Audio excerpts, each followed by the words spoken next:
cops cuffed a black woman at the base. Moments later, the general himself came to apologize. "Put your hands behind your back, now," barked the MP with the crew cut, already reaching for the cuffs. A crowd had started to gather at the front gate of Fort Wainwright, most of them in uniform, all of them staring. Dr. Maya Whitfield, a black woman in her mid-30s wearing a grey suit and low heels, stood tall and calm, even as the two military police officers closed in on her. "I'm here by official appointment." "You're making a mistake," Maya said, her voice clear but firm, her eyes never leaving the taller of the two MPs. "Ma'am, we've already asked you 3 times to identify yourself and leave the premises," the shorter MP added, one hand on his taser. "You failed to provide valid credentials." "You're trespassing on a secure military installation." "My credentials were on your scanner 5 minutes ago," Maya said, jaw tightening. "If your system says otherwise, maybe check again before you slap handcuffs on the wrong person." "She's bluffing," the tall MP muttered, already clicking one cuff over her left wrist. That's when everything stopped. Not figuratively, literally. A black SUV screeched to a halt just inside the base fence. A 2-star general stepped out, broad-shouldered, sharply dressed in a tan uniform with polished boots that clicked with purpose. General William Stroud. "Uncuff her!" "Immediately!" he ordered, his voice a commanding boom across the open air. The MPs froze. "You heard me!" Stroud barked. "That woman is Dr. Maya Whitfield. She's the civilian lead for the Cyber Defense Initiative at the Pentagon, and she's here on my request." The taller MP's hand trembled as he quickly unlocked the cuff from Maya's wrist. The other looked like he wanted to disappear into his boots. Maya straightened her suit jacket. "Took you long enough," she said coolly to the general. Stroud gave a weary sigh. "Let's talk inside. You and I have some catching up to do." An hour earlier, Maya had landed in Fairbanks on a red-eye flight from DC, her body aching from jet lag, her mind razor-sharp. She had a mission here, one that not even the Secretary of Defense knew about in full detail. Fort Wainwright had reported 2 suspicious data leaks over the last 3 months, both scrubbed quietly, but raising enough flags for Maya to be sent in under the radar. She was not just a brilliant cybersecurity expert. She was the best, and this base had no idea who they were dealing with. When she arrived at the gate, she handed over her credentials, as she'd done dozens of times at other installations. But this time, the scanner beeped red. "System error," she said, watching the MP squint at the screen. The MP narrowed his eyes. "Fake badge? Or maybe you're here trying to get inside under someone else's name." Maya didn't flinch. "Run it again." The MP leaned in. "I don't need to. I've seen enough people trying to sneak into bases pretending to be someone they're not." Behind her, another MP was already calling something into his walkie-talkie. Maya's fingers tightened on her satchel. She could have said everything right then, pulled rank, mentioned the classified clearance level she held, even called the general herself. But she wanted to see what they'd do, how far they'd go. She didn't have to wait long. As they moved to detain her, one of the younger soldiers watching nearby whispered to his buddy, "Ain't that profiling?" The other shrugged. "Looks like it to me." But neither said anything louder. Back in the general's office, Maya sat across from Stroud, sipping lukewarm coffee she barely touched. "You should have warned them I was coming," she said. "I did," he replied, rubbing his temple. "But I also requested your arrival stay low-key. I didn't expect their system to glitch, or their attitude to do the rest." "They didn't just glitch," Maya shot back. "They saw a black woman in a suit with too much confidence, and they assumed I was a threat." "Not an expert." Stroud leaned back in his chair. "You've changed, Maya." "No," she said. "I've just run out of patience. He paused, then asked quietly, "Did you let that play out on purpose?" Maya nodded. "I need to see how this base operates under pressure, and right now, it's failing." Stroud sighed. "We need your help." "And not just with the leak. There's something else." Maya's eyes narrowed. "What?" "The code fragment we found last month. It matches a string from a compromised Pentagon subroutine. Someone's running a shadow operation from within this base, and you just got their attention." She stood, suddenly alert. "You brought me here knowing I'd be watched." "I brought you here because you're the only one who can dig through this and survive the fallout," he said. "But after today, you may want to tread even more carefully. That arrest? That wasn't just ignorance. Someone might have orchestrated it." Maya's gaze turned cold. "Then I guess I'm exactly where I need to be." Outside, the MPs who cuffed her were being reamed by their superior. But Maya didn't notice. Her mind was already moving, plotting the next step, piecing together what the data breach meant. This base was more than compromised, and someone here didn't just underestimate her.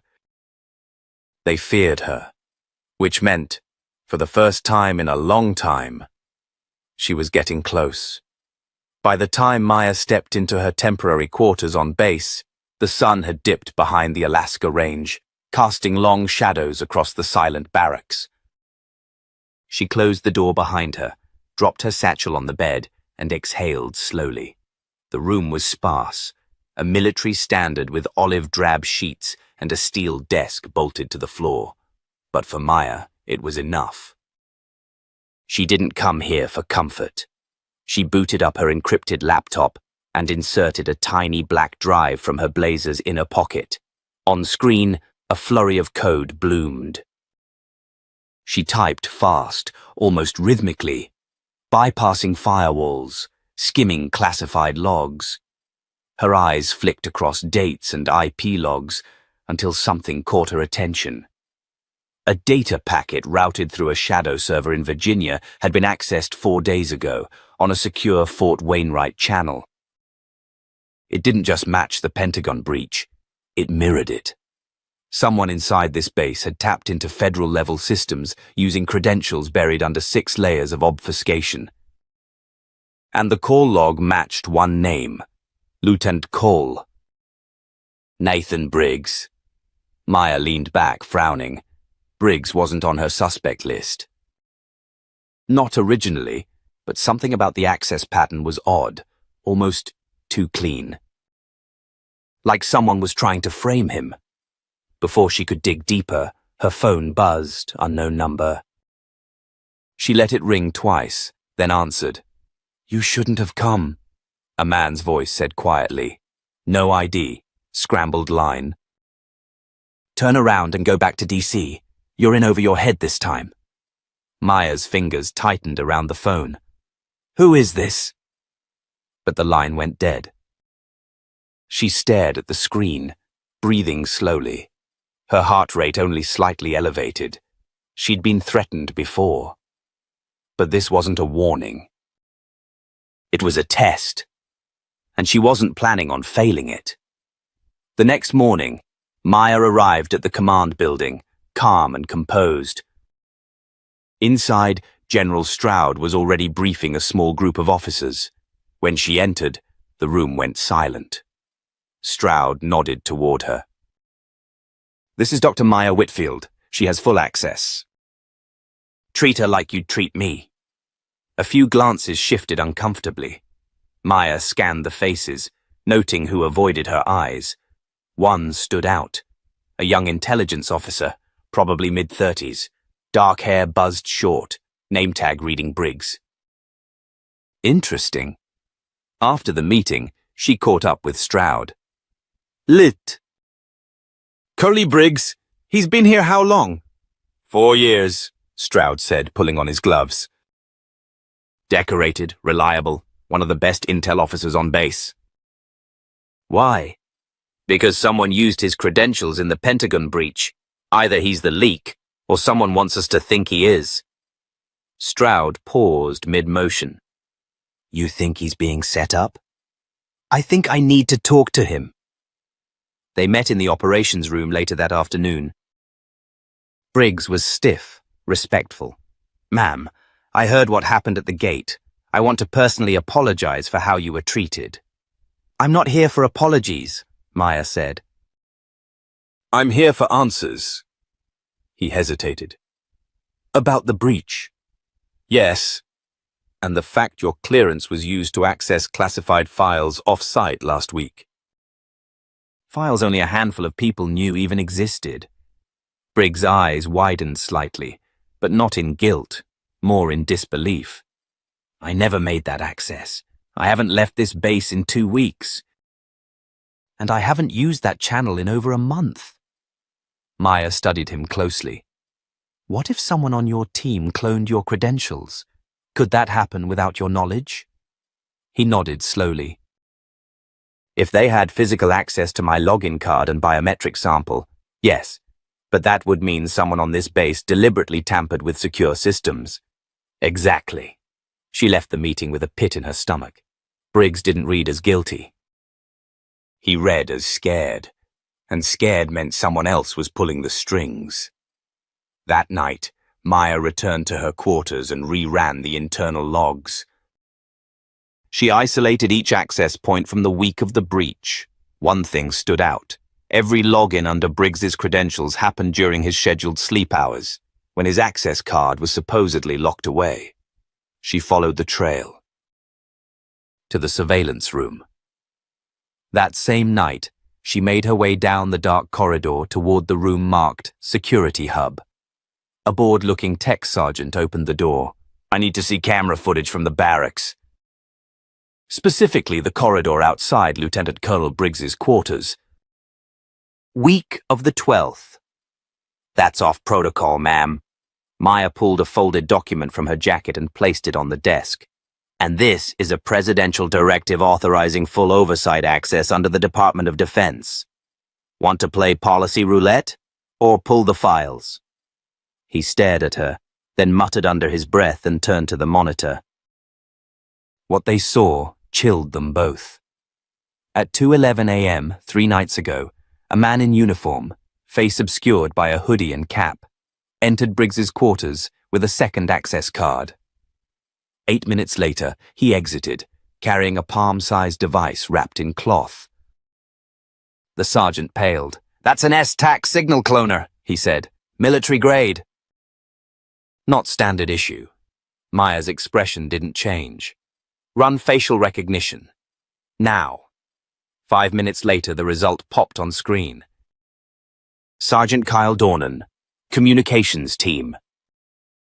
Assigned under General Stroud. Maya's blood ran cold. She stood up slowly. Back up that file, twice. One copy to me. The other. Send it to the Pentagon, level 9 encryption. The sergeant looked panicked. If Stroud finds out, he won't. Not yet. As Maya walked back through the dimly lit hallway, her mind raced. This wasn't just a rogue soldier exploiting a hole in security.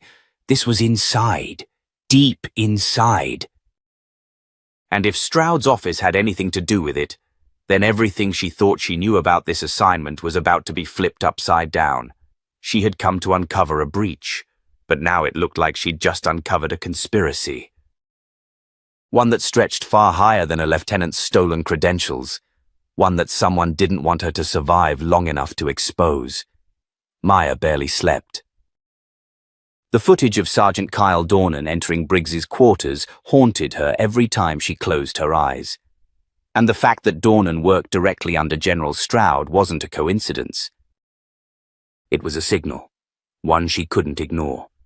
At 6:45 a.m., she stood quietly at the back of the base's mess hall, her coffee cooling in her hand as she watched Stroud laughing with 2 other officers over breakfast.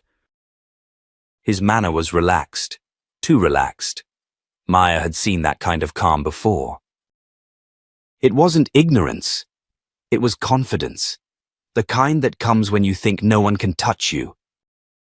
She made a decision. She'd need help from outside this chain of command.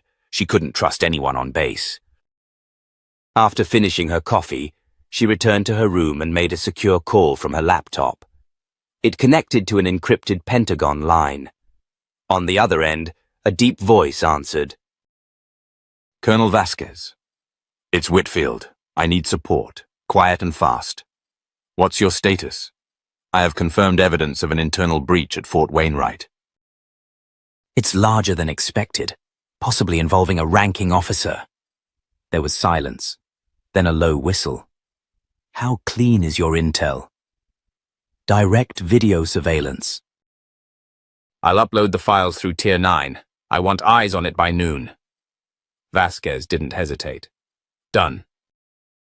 Sending you a contact. Do not trust base communications. I'll dispatch a shadow team if needed. When the line cut, Maya leaned back, breathing slowly. She was in deeper than she planned, but she wasn't backing out. Later that morning, Maya confronted Dornan outside the comms facility. "Sergeant," she called. He turned, clearly startled to see her. "Yes, ma'am?" "I'd like to ask you a few questions about your shift on the night of the 12th. His expression twitched. "I don't recall anything unusual." "Funny," she said, stepping closer. "Because base logs show your clearance was used to access a restricted surveillance node at 2:11 a.m.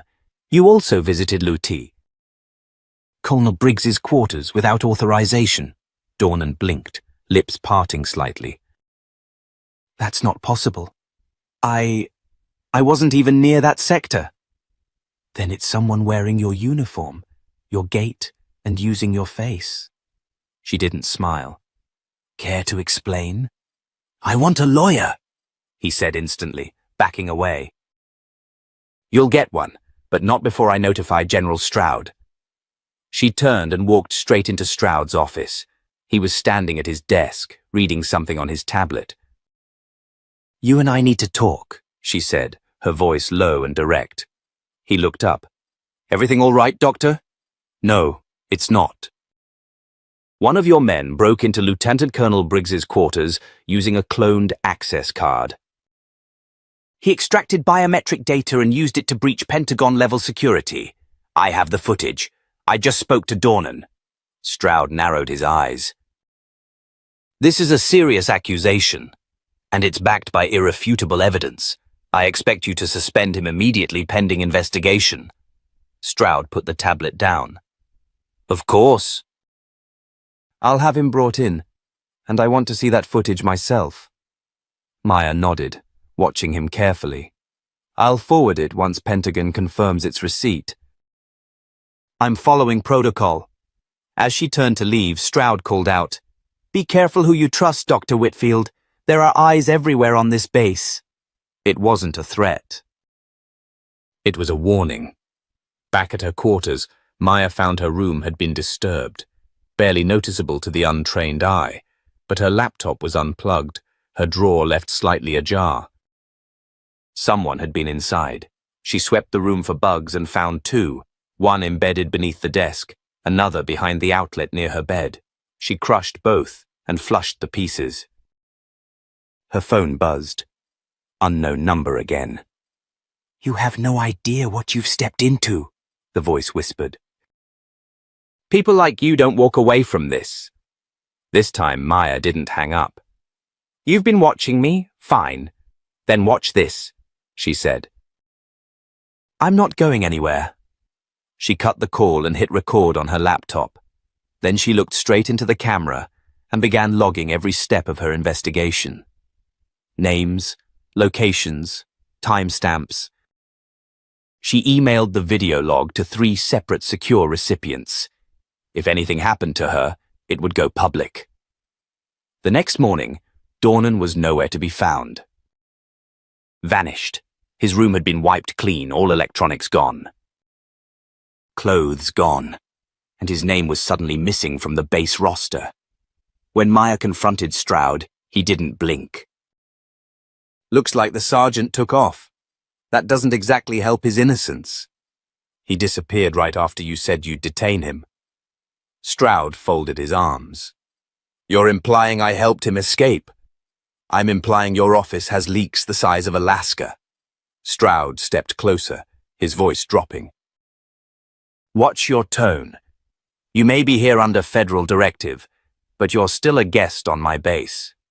Maya met his gaze head-on.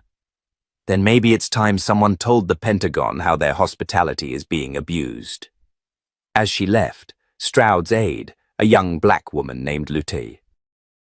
Harper slipped a folded note into Maya's palm without saying a word. Back in her room, Maya opened it. He's not working alone. Watch your 6. Meet me at Building 14 after lights out. Come alone. The twists were coming faster now, but Maya wasn't afraid. She was finally getting close to the truth. And someone inside the base wanted her to succeed, quietly. She just hoped she'd survive long enough to find out why. Maya stood in the shadows outside Building 14, her breath fogging in the crisp Alaskan night air. Every creak, every gust of wind brushing the side of the structure set her nerves on edge. She checked her watch. 23:47. Whoever Lieutenant Harper was, she was running out of time to prove she wasn't part of the trap. Footsteps crunched behind her. Maya whirled around, hand instinctively slipping inside her jacket toward the pepper spray she'd tucked earlier.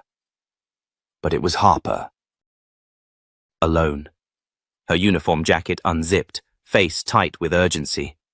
"Come on," Harper whispered. "We don't have long." Inside the building, they navigated a narrow staircase that led to a storage mezzanine above a now unused radar room. Harper shut the door behind them, bolting it. Maya caught her breath, still scanning every angle. Harper sat on a crate and began talking fast. "You're not crazy, and you're not the first." "We've had 2 whistleblowers go missing in the last 8 months. No trace. Both were working on data anomalies linked to a logistics route through this base." Maya's heart thumped hard. "Dr. Raymond Eckhart and Lieutenant Maria Choi." Harper's eyes widened. "You know about them?" "I read their last logs. Redacted, but not enough." Harper nodded. "They got close to something." "A ghost unit. Doesn't show up in base rosters, but supplies go missing like clockwork. They move shipments during power outages or drills. I intercepted one of their manifests once. It had Pentagon-level clearance codes, but those codes didn't check out." Maya's mind raced. "You still have it?" Harper pulled out a USB drive from her boot. "Encrypted. Been holding onto it in case I needed leverage to stay alive." Maya took it gently, almost reverently. "You don't know how important this is." "I do?" "That's why I didn't go to Stroud. He's either compromised or leading it." "What about Dornan?" Harper leaned closer. "Dornan's not AWOL. I saw him yesterday. He was wearing civilian gear, boarding a military transport under a different name. I checked the manifest. He's listed as consultant assigned to an off-grid FOB in Nevada." "Off-grid," Maya repeated, eyes narrowing. "That's where they hide assets, or dump threats." They were both quiet a moment. Then Maya asked, "Why trust me?" "Because the day you were cuffed in front of the operations wing and didn't scream, didn't panic, didn't show fear, that's when I knew you weren't just here to write reports." Maya's voice softened. "I didn't expect help." Harper gave a tight smile. "Neither did I." Suddenly they heard movement below. A door opened. Voices, radios crackled. Harper grabbed Maya's wrist and whispered, "Storage hatch! Behind the crates! Hurry!" They slipped through just as flashlights swept the upper room. 2 MPs stormed in, one barking orders. "No sign of them, sir! Upper level clear!" Maya and Harper crouched silently below, breathing shallow, waiting until the sound of boots retreated and the building fell silent again. After 10 minutes, they climbed out. Harper wiped her brow with the back of her hand. "They're not just watching you now. You being here's rattled them. It means someone up high gave you access. That scares them. Maya nodded. Good. Let's make it worse. Back in her room, Maya plugged in the USB and began decrypting. Layer by layer, it peeled back into a shipping manifest that made her blood run cold. The logistics route included restricted biotech samples, encrypted under vague titles like Level 3 Neuroinhibitor and Conditioning Serum, Human Grade. Destinations, undisclosed medical sites. Authorization, stamped with Stroud's personal clearance. She stared at the screen. There it was. Not just data theft, not just corruption. Human testing. Her phone buzzed again, no number. This time she answered on speaker, recording everything. You were warned, the voice hissed. Turn in that drive and leave this base by dawn. If you don't, you won't leave at all. Maya spoke clearly. You're not scaring me. You're exposing yourself. The voice chuckled, low and cruel. It's not about scaring you. It's about what happens next. People around you disappear. Accidents. You'll start to question what's real. Click. Maya didn't move. Didn't breathe.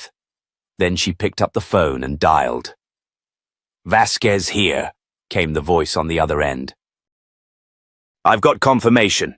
They're using Fort Wainwright as a shell base. Unauthorized operations, illegal materials. I'm requesting immediate extraction for Lieutenant Harper and a Level 1 security breach audit. Vasquez went silent, then said, You've just escalated this to a national threat protocol. Then you better start treating it like one. Maya didn't sleep that night. Neither did Harper. They knew the base wouldn't wait till morning. Sure enough, at 4:17 a.m., the alarm screamed. Power went out. A single chopper began descending over the north perimeter, unmarked, unauthorized, and Maya knew the storm she'd stirred was about to hit full force. But for the first time, she wasn't alone, and she wasn't afraid. Maya's boots hit the frozen tarmac with a crunch as she sprinted toward the hangar, the rotor wash from the descending chopper throwing her hair in all directions. The air was thick with static tension, not from the cold, but from the sense that this wasn't just a base alert, it was a purge. Inside the hangar, floodlights snapped on. Harper was already there, crouched behind a Humvee, clutching her sidearm. Her eyes locked on Maya, and she gave a short nod. They're not playing around, Harper said, voice tight. Whoever's on that bird, it's not backup. Maya ducked beside her, gripping the encrypted drive tighter in her pocket. They're here to clean house. We've got minutes, maybe less. Suddenly, the hangar doors rumbled open. 2 black SUVs pulled in fast, headlights cutting through the space. A man stepped out. He was tall, square-shouldered, mid-50s, with a crisp black coat bearing a Department of Defense insignia. Behind him, 4 men in tactical gear fanned out. Identify yourselves, he shouted. Maya stood slowly, her stance calm but commanding. Lieutenant Maya Preston, U.S. Army Intelligence Command. And you are? The man raised a brow. Special Agent Caleb Dwyer. Internal Tactical Affairs. Maya narrowed her eyes. There's no such division. Dwyer smiled faintly. Exactly. She didn't lower her voice. You're here to erase evidence. People. Me. Dwyer's tone remained civil, almost friendly. Lieutenant, your actions have triggered an unauthorized breach at a highly sensitive facility. You've accessed material far outside your clearance. For your safety, you'll be placed in protective custody. Immediately. Protective custody, Maya echoed. Is that what you called it when Dr. Eckhart disappeared? Or when Maria Choi's car exploded with her child inside? That did it. Harper stiffened beside her, and even Dwyer flinched, his jaw tensing. I'm not afraid of you, Maya said. Because I already sent the files. Dwyer's smirk dropped. That's right, Maya continued. Encrypted. Dead man's switch. You touch either of us, and in 5 minutes the Pentagon will receive a copy, along with every major media outlet. Silence fell. One of the tactical men lowered his weapon a fraction, unsure now. Dwyer didn't blink. You've made yourself a very inconvenient problem. Maya stepped forward. Good, then maybe I'm doing something right. Suddenly, Harper's radio crackled. A voice. Incoming chopper from HQ. Confirmed. General Talbot on board. Maya blinked. Talbot? That's the base commander from Joint Arctic Command. Harper looked stunned. He's 4 stars. If he's coming here... The doors opened again. A second chopper touched down outside. Snow and grit swirled, and then, through the haze, General Marcus Talbot stepped out. He wasn't in ceremonial dress. He was in battle fatigues, purpose in every step. No aides. Just him. He strode into the hangar like he owned the sky, and silence followed him. Everyone saluted. Maya didn't move. Talbot walked right up to her, towering a full head above. Lieutenant Preston, he said, voice deep and sharp. You are one hell of a storm. Maya held his gaze. Sir, I believe you know why I'm here. Talbot nodded slowly. Then, without turning, he said, Agent Dwyer, you and your team are to stand down. Immediately. Dwyer's jaw tightened. With respect, General, this is above your clearance. Talbot finally turned to him. Son, I have 4 stars on my shoulder and a direct line to the Joint Chiefs. If I say this ends, it ends. Dwyer hesitated. His men shifted, unsure. Talbot pulled a folder from his coat. I've already reviewed the files she sent, including the biometric data from the conditioning trials. This operation is terminated. Dwyer glanced at Maya, hate flashing behind his eyes. But he gave a subtle nod, signaling his team to fall back. Maya exhaled, only now realizing how tightly she'd been wound. Talbot stepped closer to her again, his voice low but grave. You just exposed something that's been festering for years. You have no idea how deep it goes. I want to, Maya replied, and I want to stop it. He studied her a moment longer. Then, quietly, you just made a lot of powerful enemies, but you also made the right kind of allies. Before she could reply, Talbot turned to Harper. You're with her? Harper straightened. Yes, sir. Good, both of you. On the next flight to DC. I want a full debrief on my desk before sunrise. Then he looked at Maya one last time. Stay sharp, Lieutenant. This wasn't a win. It was an opening. Maya nodded, already feeling the adrenaline fading, replaced by something colder, steadier. Resolve. Later that night, as the base returned to an eerie stillness, Maya stood at her window, watching the snow drift down like ash. They had tried to bury the truth, but it was breaking through now, like cracks in ice under pressure. And this time, she wasn't backing down.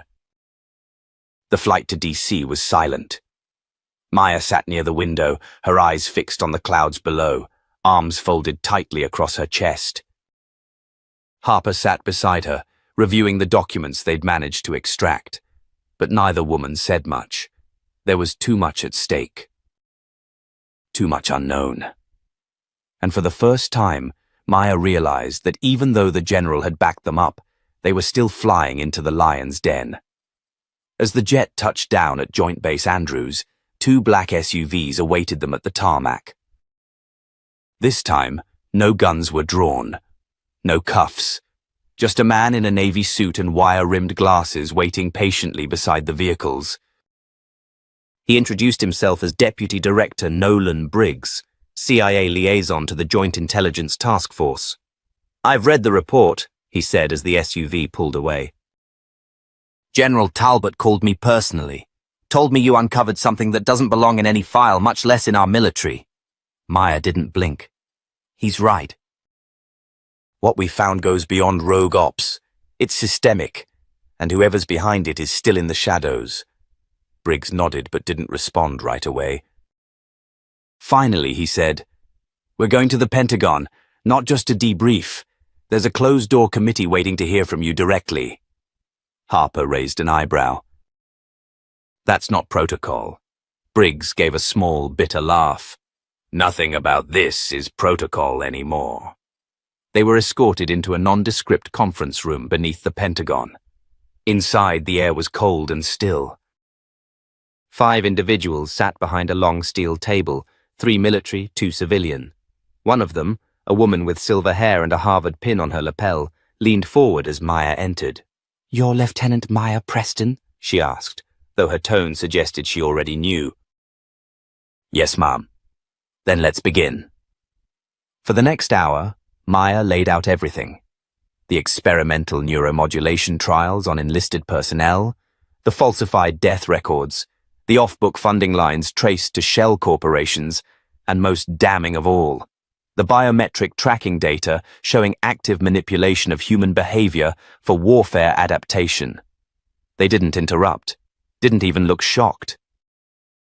When Maya finally paused, the silver-haired woman exchanged a glance with a man seated beside her. "We've known about portions of this," the man finally admitted, "but no one's brought forward this level of proof." "So why hasn't anyone stopped it?" Harper asked, her voice sharp. "How deep does it go?" There was a beat of silence before the woman answered. "Deep enough that you're in danger now, even here." Before they could respond, the door burst open. 2 military police officers entered, breathless. "Ma'am, we've got a breach. Communications down. Base lockdown initiated." "Someone's trying to access the secure servers." Briggs cursed under his breath. Maya was already moving. In the chaos, Maya turned to the panel. "You need to protect the data. If they're hitting the Pentagon, they're desperate." But the silver-haired woman shook her head. "The safest place right now is with you." She reached under the table, pulling out a black carbon fiber case and slid it toward Maya. "What is this?" Maya asked. "A second archive," the woman said. "Backed up 3 days ago. Air-gapped. Use it if this all goes to hell." Maya hesitated. "Why would you trust me?" The woman's eyes softened slightly. "Because unlike the others who came before you, you didn't sell it. You risked everything." Suddenly, an explosion rocked the wall behind them. Lights flickered. The MPs drew their weapons. Through the cracks in the drywall, shouting could be heard, men yelling, boots pounding. Harper grabbed Maya's arm. "We're not safe here." Briggs shoved open a side door. "There's a secure evac route through sub-level C." They sprinted down the hallway as klaxons wailed and fire suppression systems hissed from overhead vents. Through the red haze of emergency lights, Maya clutched the archive case tightly against her chest. It was all unraveling. And then, twist. As they turned the corner to sub-level C, they came face to face with a figure Maya hadn't seen in years. Colonel Richard Huxley, her former commanding officer. She froze. He smiled. "You always did have a hero complex." "Huxley?" Maya said, stunned. "You're supposed to be retired." "Retired?" He laughed. "That's what they let you believe. You think any of this happens without people like me guiding it?" He gestured to the chaos around them. "You found a few files." "A few names. But the real engine, that's embedded into every system we run." "You think it ends with OneDrive?" Harper raised her gun. "Move!" But Huxley didn't flinch. "You won't shoot me," he said calmly. "Because the moment you do, 10 more will step in behind me." You're not fighting men. You're fighting legacy. Maya stepped forward. Then we burn it down. She reached into her coat and hit a small transmitter clipped to her comms. Signal confirmed. A voice crackled in her earpiece. Archive upload initiated. Remote site secured. Huxley's smile faded. Maya didn't stop. I made copies. Distributed. Trusted people outside your web.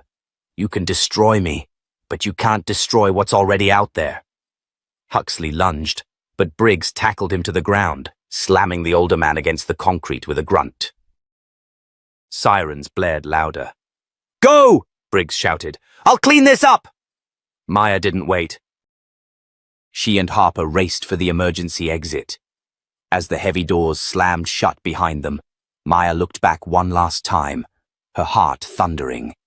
They had made it out. But this war was far from over. She held the archive tighter. This wasn't just about evidence anymore. It was about the future, and she was ready to fight for it. The safe house was buried deep in the Shenandoah woods, a long-forgotten CIA fallback bunker reinforced during the Cold War. The lights flickered inconsistently, and the air smelled like dust and rusted steel. But for now, it was the only place they could hide without being traced. Maya paced the narrow room, frustration boiling beneath the surface. Across the table, Harper reassembled her SIG, her hands shaking for the first time in days. And in the corner, Briggs was working feverishly on a satellite rig, attempting to reconnect with the outside world. They'd escaped the Pentagon, but they hadn't escaped the hunt. The files were out there now, yes, but they still didn't know who was pulling the strings at the top. Whoever it was had not only corrupted key military branches, but also controlled internal surveillance, black site access, and media suppression. They're not just powerful, Maya muttered. They're organized, quiet, patient. And you cracked their rhythm, Briggs said, not looking up. They're scrambling. That's why they came for you so fast. No, Harper said. That's not why. They came because they were afraid she'd find the last piece. Briggs paused.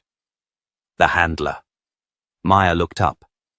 The one who greenlit the conditioning program. The one no one has a face for. Harper pulled out a photo from her pocket. Grainy, infrared. A blurred figure entering an underground vault at Fort Hamilton. No name, no clearance trail, but the timestamp was from just 3 days ago. He's still active, Harper said, and he knows we're getting close. There was a knock. One knock. Then two. The coded rhythm. Maya raised her weapon. Harper edged toward the door. It opened slowly. And standing there, dressed in civilian clothes with a deep scar running from his jaw to his collarbone, was someone Maya hadn't seen since Kandahar. Jace? She breathed. Jace Waller, ex-Special Recon, presumed KIA, after a failed extraction 3 years ago. Maya had seen his name on the casualty list herself, but here he was, alive. You're supposed to be dead, she said. He gave her a crooked smile. I was, until I got recruited. Harper narrowed her eyes. By who? Jace stepped inside. By the same people you're trying to expose. Only difference is, I got out. Why now? Maya asked. Because they just activated Protocol Echo, he said, and that means they're cleaning house. Anyone who ever knew anything, even if they're out, even if they stayed silent, they're all targets now. Maya frowned. And what's Protocol Echo? Jace glanced at Briggs, then back at Maya. It's not just a kill order, it's a full erasure. Data wipes, fake suicide reports, burned fingerprints. I watched them do it to a general's daughter because she asked the wrong question. Briggs paled. So it's begun. Jace reached into his coat and dropped a drive onto the table. That's everything I took before I ran. names, meeting coordinates, supply routes. And a location, deep in Alaska, remote, government exempt, no satellites overhead. Maya grabbed the drive. What's there? The hub, Jace said. It's where they process everything. Neural maps, subject files, real-time behavioral mods. It's where they built the tech. Briggs's voice was hushed. And if we take it offline? We cut the snake at the head, Maya finished. They sat in silence for a moment, the weight of the decision pressing down like gravity. Then Harper spoke. So what's the plan? Maya straightened. We go there. Tonight. Briggs blinked. That's suicide. We don't know how many are guarding it. That's why we don't go in through the front door. She looked at Jace. You got us in once before. Can you do it again? He nodded. There's a geothermal vent near the East Ridge. I can get us within 200 meters undetected, but once we're in, Maya cut him off. We don't stop until it's burned to the ground. Briggs rubbed his temples. If you pull this off, you'll either be dead or infamous. Maybe both, Maya said. But if we don't do this, no one else will. They moved fast. Within the hour, they were on an unregistered transport out of Virginia, flying low and cold across state lines. No flight plans, no beacon, just 3 people and 1 mission. As the jet approached the Alaskan airspace, the temperature dropped, and so did the tension. Harper leaned in. You think they know we're coming? They always know, Maya said. But they don't know what we're willing to lose. At dawn, they parachuted in. Silent. Sharp. Cold air slicing their skin like knives. The snow was waist deep, but Jace guided them with military precision through the forest, avoiding drones and sensors embedded in the trees. Finally, they reached the ridge. And there it was. A structure built into the mountain. Steel, concrete, camouflaged panels absorbing light. A fortress. Maya looked through binoculars. There were only 4 visible guards. Too quiet, she muttered. Jace pointed toward a vent just above the ravine. That's our way in. They moved. As they crept through the narrow access tunnel, Maya's heart pounded. The cold bit at her fingers, but her grip never loosened. They emerged inside a maintenance chamber. And then, gunfire. A sudden burst from down the corridor. Harper ducked behind a crate. Jace fired 2 rounds into the dark, then silence. They rushed forward. And then came the twist. Inside the main chamber, seated behind a glowing console, was a woman Maya instantly recognized. Colonel Vera Halden. Decorated, revered, once Maya's mentor. You? Maya whispered. Halden turned slowly.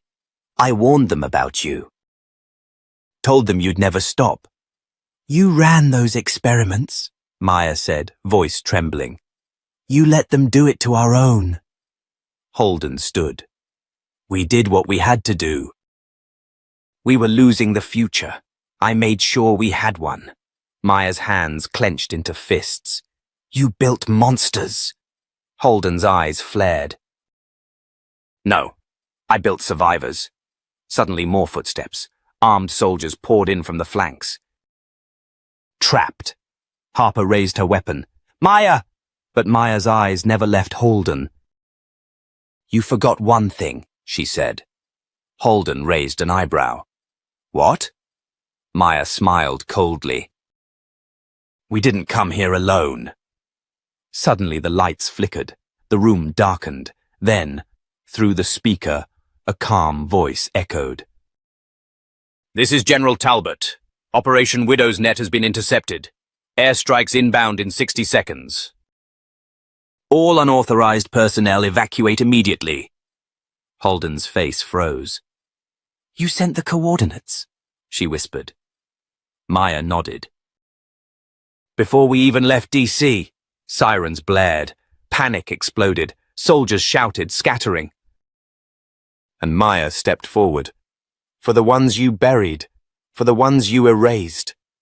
She hit the detonator strapped to her chest rig. Time to level the system. The countdown began.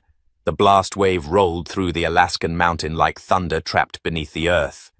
Inside the crumbling facility, Maya's ears rang. She gasped for breath, coughing smoke, half buried under steel debris. The world above shook again as the structure began to implode, and the ceiling cracked open with violent tremors. Maya!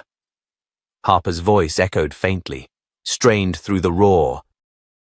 Maya blinked hard and pushed off a slab of concrete. Her vest had absorbed most of the impact, but her shoulder throbbed, likely dislocated. She grabbed a broken beam for leverage and hoisted herself to her feet.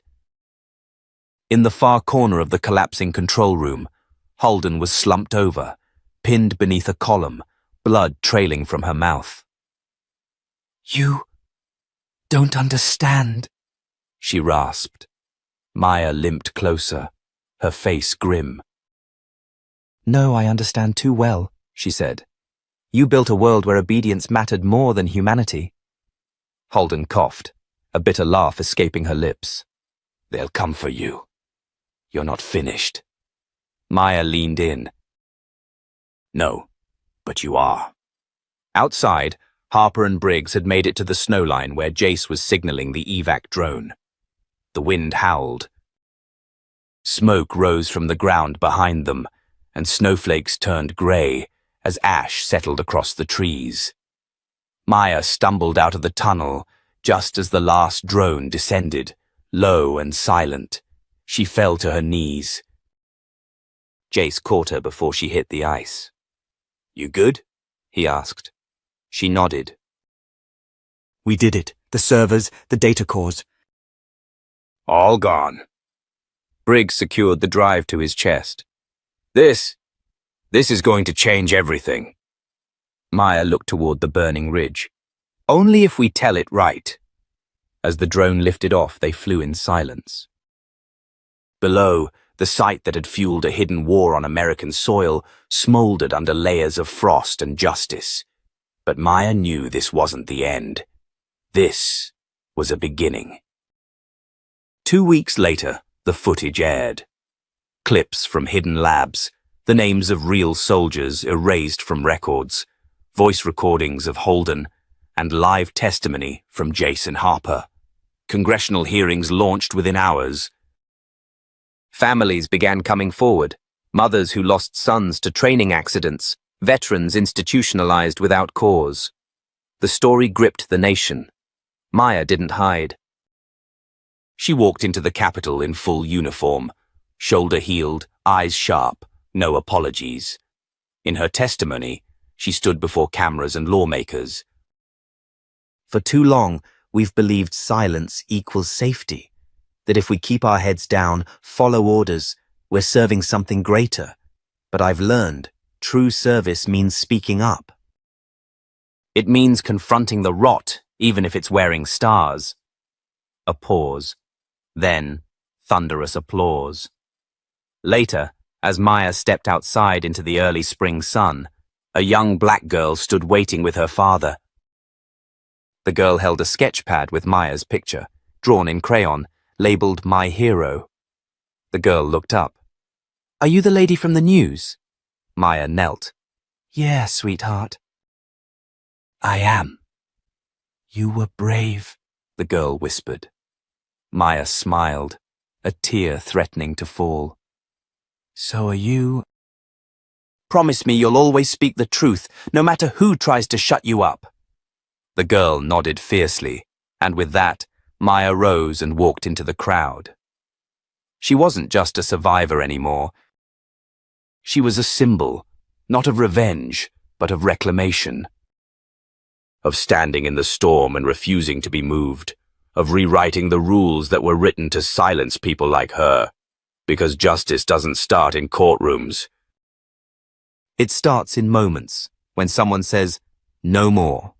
And if this story moved you, if you believe stories like Maya's matter, then don't just watch. Stand with us. Subscribe. Share.